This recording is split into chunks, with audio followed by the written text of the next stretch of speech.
feel like I've been having a lot of conversations this week, and I wanted to film a video about it. So advice for new agents and existing agents: don't forget to ask for the business. Man, is this critical, and something that I think a lot of salespeople just forget, that that's part of their job, and that people aren't just gonna lay down and or ask you, will you be my agent? You know, a lot of the time you have to say, do you want to work with me? Or I happen to specialize in that area, and I also specialize in working with buyers such as yourself.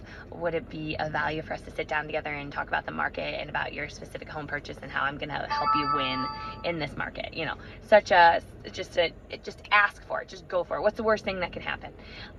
They may say no, but I mean, at least you asked. What if you never asked and you never knew, and they ended up working with somebody else, or bought with somebody else? What a bummer.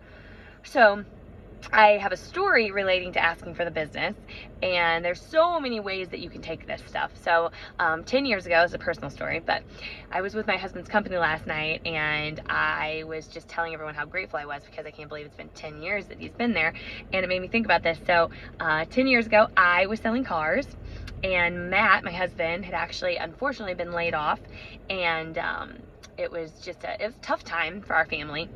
And I had a gentleman come in to the business that I was working for, and he had on a Merlo Plumbing shirt, and he said, "It's your lucky day, Sarah." And I was like, "Oh, really?" And he's like, "I'm gonna buy two cars from you today if you play your cards right."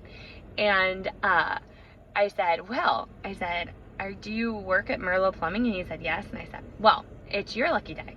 If you can get my husband a job, I promise you I will get you a fantastic deal on your two cars." And he said, "Your husband's a plumber?" And I said, "Yep." And he said, "Well, let's see what we can do. Let's do business."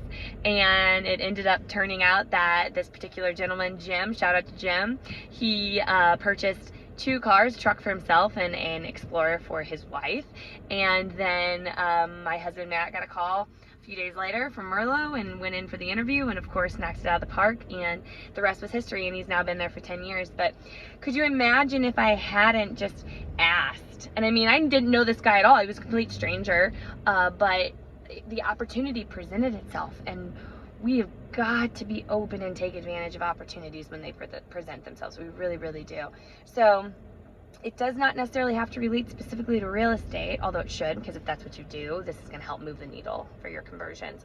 But ask for the business, you guys. It's not going to hurt. Worst thing they can say is no. What's the upside? What's the downside? Upside is all amazing opportunities that you're going to receive from asking for the business. Downside, maybe they say no occasionally, but the upside is way, way, way more valuable, and it's worth it.